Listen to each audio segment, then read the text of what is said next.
Welcome back aboard USS Cod for another bit of hidden history. Today I'm joined with one of my ship keepers, Brian Burton. Brian's been with us about, 25 years? No, not that long. All right, well, it just seems that way. And now, recently you saw our piece on how to use the officer's head. You know, nothing is more important than using a head on a submarine correctly. Am I right? Correct. And by the way, we got some great shots in our Facebook page of Brian demonstrating, some of the trials and tribulations of using heads. Look that up on our Facebook page. But today we're talking about, I think, probably the second most important thing, and that is sack time. Submariners were hardworking guys. Your day was broken up in World War II into 4 hours on, 8 off. And so the 4 hours you were on duty, you belonged to the Navy. In your off time, that was when you were expected to do everything else from eat, go to the bathroom, shower, study for advancement or qualification, and sack time. Now, sack time on a submarine was pretty good compared to enlisted men on the surface ships. And here aboard Cod, we're going to compare and contrast up here in the forward torpedo room. Brian, what have you got here? Well, Paul, we have a typical World War II, early post-war cover, bedroll cover, better known as a fart sack. The fart sack belonged to the actual sailor, submariner that we have. Was it a submarine or a surface ship guy? This was a submarine. No, I think this guy was if he was on a submarine, he was on a German boat. No, we got this from a surface sailor. Oh, remember, okay. they had it rough compared to us. All right. Well, us, I mean the Cod crew. But anyway, yeah. So Mr. What is his name? Lensky. 80-year-old stencil. So Mr. Lusky, I believe, is a surface enlisted man. Okay. And so the family gifted us with this bedroll, and we have it in here to compare and contrast. So compare and contrast. So that ain't thick at all. No, about what, 2 inches? You know, in the middle, it's a cotton ticking mattress, which means it's that blue line stuff, and it's stuffed with cotton. You see it up front there. Yeah. Okay, yeah. Why don't you go up there and show Evan? Now, when he's talking about the fart sack, you're not talking about the mattress. Bling bling. Yeah, well, we got holes. It's 81 years old. Yeah.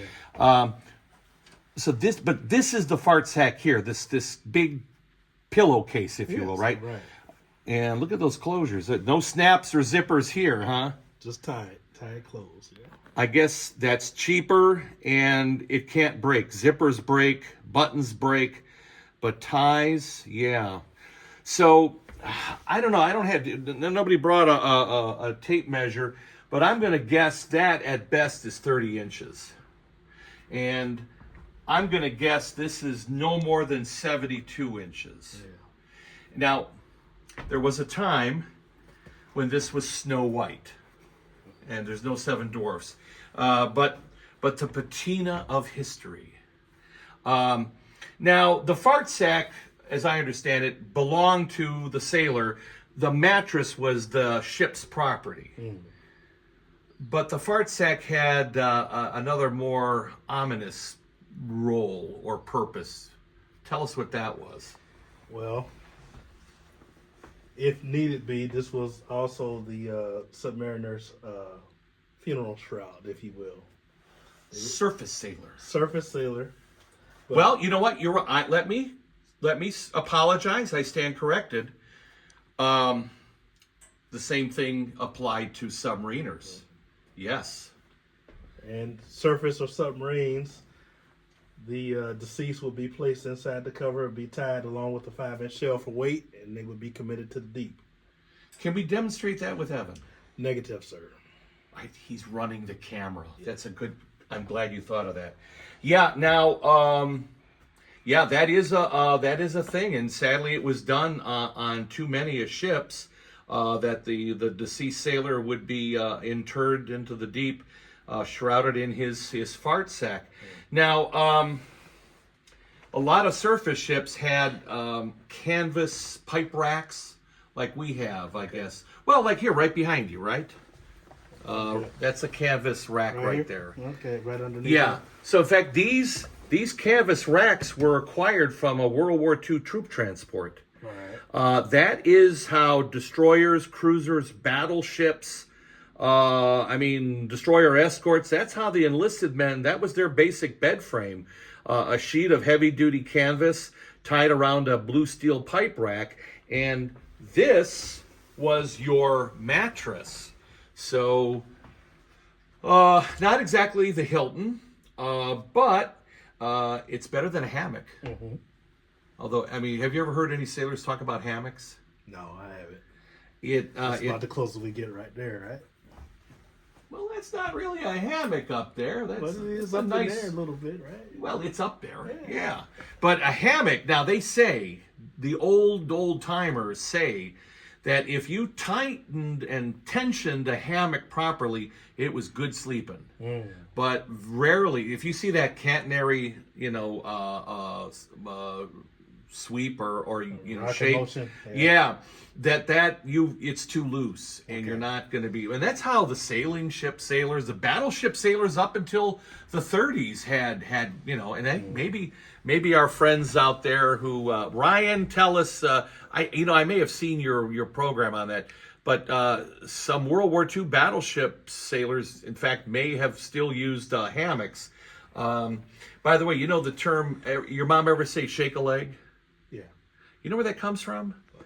In the old sailing ship days, when the British, you were in port most of the time, so your lady friend, wife, or whatever, was allowed to berth with you. Don't be judgmental. Anyway, but when the day started, the quartermaster would go through the berthing space, and everybody that was still in the rack, he would demand shake a leg. Mm-hmm. If it's a lady's leg, you're okay. If it's a hairy guy leg, well, then you're late for duty. So that's where that comes from. Uh-huh. So, but anyway, the bedroll. You can roll that up if you're going topside. If you're come back from in port, you see a lot of pictures of destroyers. They'll lay these mattresses along the deck wire to air out. Okay. Because, well, as you can see here, this thing has absorbed a lot of perspiration over time, and God knows what else. I don't think that's blood. But so that's the surface enlisted man's bedroll right here. But submarines are different. Submarines are better. So I'm going to just take this Navy blanket and pillow here, and this one over here. Now, this is one of 4 or 5 original World War II submarine enlisted men's flash covers. Now, it's called a flash cover because it's got this early canvas with a vinyl, and you can see this is every day of 80 years old or 80 plus. But it's a canvas backing with a early vinyl that is starting to erode away. But this was how you enclosed the submariner's mattress. Now, we guessed that this was 2.5 inches. Yes. What would you say the thickness of that was? About twice as much. Yeah, it's about 4 inches easily. So there is the submarine mattress. Again, this kind of cotton ticking, and there's no inner spring or coils. This is not, a beauty rest. But for World War II, and this was actually pretty good living. So that's a thick 4-inch mattress. But submariners and submarines are prone to fire, particularly since we have a berthing space over the main battery, one of the after battery. Mm-hmm. There's a flash point for fire. Here in the torpedo room, you got alcohol. So fire was a concern. So the flash cover is there. It's named flash cover because it would prevent the bedding from catching fire in a flash fire situation. It gave you a little bit of protection to put out or deal with that fire before the bedding started burning. Also, and perhaps even more importantly, this vinyl cover would prevent the mattress from absorbing body perspiration, body oils, now, I don't know. I mean, if we compare and contrast the cotton ticking, this actually looks a little nicer. This thing should be enclosed in a fart sack. But again, the sailor whose bunk this might have been at some point would have taken that with him and left just the plain mattress. So this plain mattress would be put into a fart sack cover, which would be the sailor's, and that would also provide you with a little bit of sanitation, separation between your mattress and you. Now, this is the first time we have opened this flash cover in the 48 years we've been custodians of Cod. We keep it up on that upper rack. There's 3 in here that we keep up and away. No one's allowed to sleep in these things for obvious reasons. This thing is definitely worse for wear. But just before we started filming, I lifted up this end, and I'm going to let Evan come in here. And we have this unusual stencil. Now, thank you, Brian. SS either 0331, so maybe it's Bulgara, or Bulgara, where this is just a placeholder, or is this SS Submarine Oiler 331? I'm not aware that Bulgara was a fleet sub oiler. I know after the war, we had so many fleet subs, we were experimenting with new missions and roles for those boats.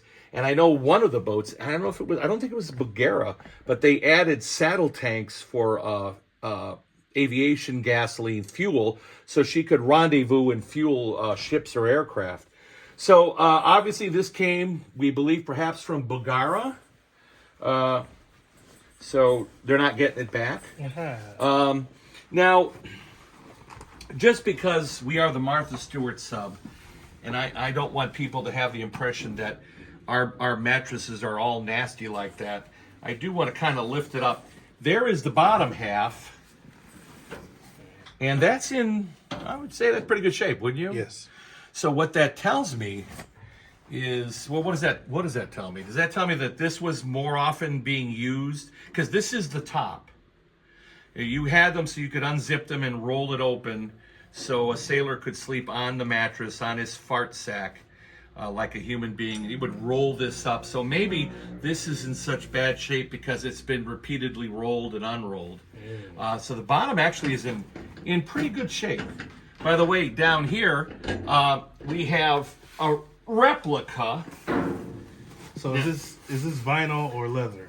Well, you're on the staff. Do we have a budget for leather? Hey. No. This is, in fact, Brian is a school teacher when he's not one of our Cracker Jack shipkeepers. So you should have a connection with this. This is school bus vinyl. Okay. This is the vinyl upholstery used on school buses. Right. So back about 30 years ago, oh God, what was the name of our upholstery company? Ron Bischoff. Ron, if you're out there, God bless you. Ron Bischoff took on the task of replicating, oh my God, he made about 60 flash covers for us, maybe more, 70. And so he color matched them, I think, pretty good. Yeah. But, we wanted, because we do occasionally sleep ourselves, we sleep aboard. We went with the vinyl. It has the right fire rating and longevity and durability. I don't think you would not be able to find, nobody's making whatever that was. So, this is a replica, and it's not perfect. The zippers are much smaller. These are some pretty big, robust zippers. But I'm going to put this back down, and I just want to say now, you all know about hot bunking. Now, not everybody on a submarine was hot bunking. Hot bunking, as I am told by the Cod crew, was limited to the new arrivals, the non-useful bodies, the nubs, the non-rated crewmen. So 3 men would be assigned 2 bunks, usually in that main passageway in the after battery, and with watch rotation, 4 on, 8 off. 1/3 of the bunks would be occupied. So with those 2 bunks, 3 men, there's always going to be a bunk open. But it might still be hot or warm from the previous occupant. So anyway, when you are sharing a bunk, as I was told, the senior guy, and however you determine that if you're all non-quals, but the senior guy would have the privilege of unzipping the flash cover and sleeping on the mattress because it had his fart sack on it, or a fart sack. The other guys might put their own fart sack on top of it, or sometimes, if you're just so darn dog tired, you just threw your fart sack on top and you just slept on the vinyl. So the junior guys sleeping on the vinyl, the senior guy got to sleep on the mattress ticking. But they say, and I think, I don't know, you slept aboard many times, so chime in what your thoughts are. The first night sleeping on the submarine is the worst night's sleep you ever had. The second night is probably the second worst night's sleep you ever had. But the third night, if you're staying 3 nights, that third night is like, oh my, you're sleeping in a cloud feather bed from the Waldorf Astoria because you're so damn tired. So anyway, this is I don't know what we can do with it. We're just going to zip this back up. I was kind of hoping we would find, if perhaps not the Holy Grail, maybe we'd find Jimmy Hoffa's boxer shorts or something in here. But we did find that this might have come from Bulgara, that mattress. Right. We have 1 and 2 more in here. We have a few in the offices. Yeah, let's get that bunk bag down. Again, a reproduction bunk bag. We have some in the officers hidden under their mattress. Now, officers slept on a mattress like this in a fitted sheet. They didn't have flash covers. And interestingly enough, the officers' quarters are above the forward battery. So apparently, flash fires weren't a big concern there, or they just didn't care. But officers had the same, if not a little thicker mattress.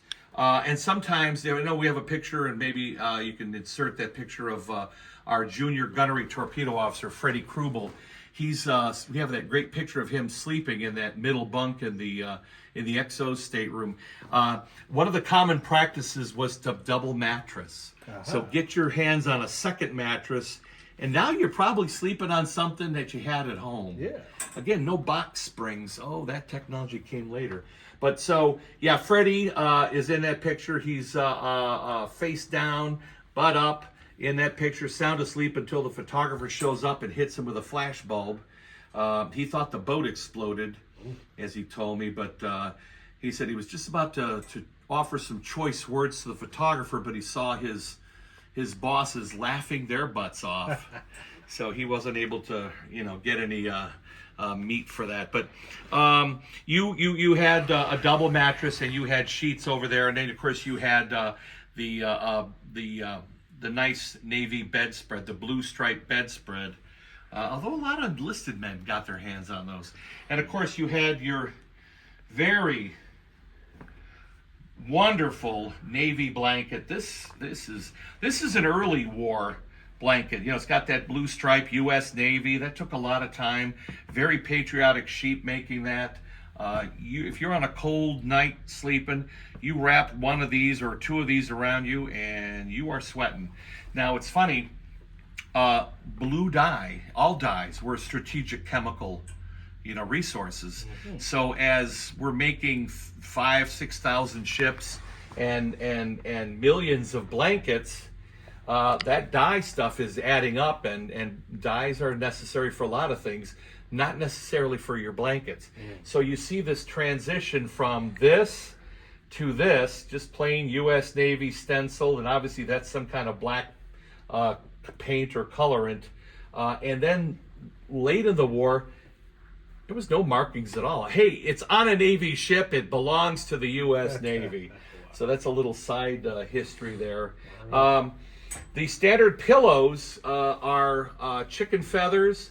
We have some 1960s chicken feather pillows. We have to double case those things because they are so nasty. They are deep. If you think this is terrible, you should see those pillow cases and pillows from the Constellation and the Independence carriers. What were you guys doing with those poor pillowcases?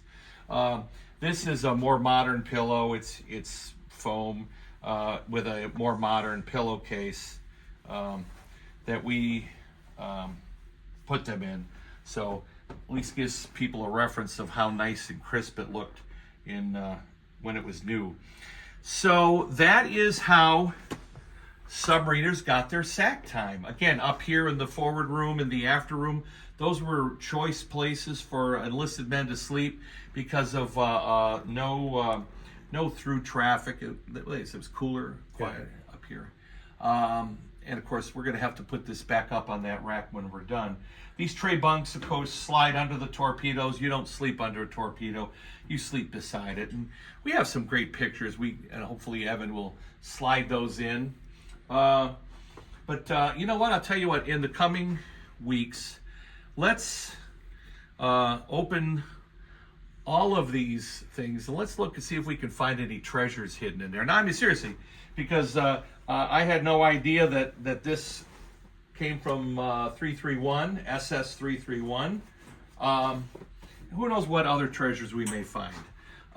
So that's Sleeping on a Submarine. Thanks to Brian, my shipkeeper, and Evan. Remember to hit the like, the notification bell, subscription. Please drive our subscription numbers higher so that we can, Brian needs an operation. So if your numbers if we can get those numbers up, you can get that operation. I love you, Paul. Okay. I'm not sure what operation it is, but we'll come up with something. But it'll be real heart-tugging. So thanks for joining us, and we'll see you next week with some more interesting and perhaps weird history.